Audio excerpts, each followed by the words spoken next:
வணக்கம் மக்களே, இது மெட்ராஸ்காரன் டாக்ஸ். எல்லாம் எப்படி இருக்கீங்க?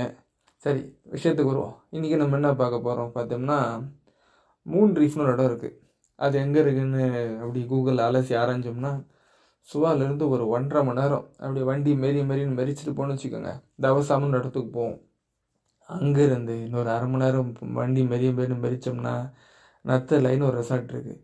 அந்த ரிசார்ட்டில் இறங்கி காலையில் லைட்டாக ஒரு டிஃபனை போட்டு போட்டை பிடிச்சோம்னா 1/4 ஹவர்லேருந்து 20 நிமிஷத்தில் போய் இறங்கிடுவோம். அந்த இடத்துக்கு பேர் தான் மூன் ரீஃபு. நம்ம அங்கே இறங்க மாட்டோம், போட்லேருந்தே நம்ம அந்த ரீஃபை பார்ப்போம். ரீஃப்னா என்னென்னு பார்த்தீங்கன்னா, அது வந்து பாறைகள்னு அர்த்தம். கூகுள் பண்ணி பார்த்தீங்கன்னா பாறைகள் இருக்கும். மூன் ரீஃபு நிலா வடிவில் பாறை இருக்கும். அதாவது கரையிலேருந்து ஆழ்கடலுக்கு போனோம்னா, ஆழ்கடல் தாண்டோன்னா ஒரு பாறை, பவளப்பாறை மாதிரி மூன் ரீஃப்னு வாங்காது. அந்த மூன் ரீஃபில் என்ன விசேஷம்னா, ஆழ்கடல்லேருந்து டால்ஃபின் எல்லாம் அங்கே வரும். இறை தேடி வரும், காலையில் வரும். அது நல்லா வெயில் நேரமாக இருந்தால் தான் வரும். மழை இருட்டாக இருந்த அந்த சமயத்தெல்லாம் வராது. அந்த இடத்துல நம்ம போகிறோம். நான் அது வரைக்கும் டால்ஃபின் பார்த்ததே கிடையாது ஃபிஜியில். அதனால் அதை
டால்ஃபின்ஸை நம்ம கிட்டத்தில் பார்த்தது அது ஒரு தனி அனுபவமாக இருந்தது. அப்போ உங்களுக்கு அந்த ஃபீல் கிடைச்சிருக்குங்க. அப்படியே அங்கேருந்து நம்ம முடிச்சுட்டு போகிற வழியில் ஆள் இல்லாத இடத்துல இடிச்சு ஒரு சின்ன குழியில் போட்டு கிளம்பியாச்சு. கூடி சீக்கிரம் ஒரு நல்ல கண்டென்ட்டோட வேறு ஒரு புது லொக்கேஷன் வந்து நம்ம சந்திக்கிறேன். நன்றி, வணக்கம்.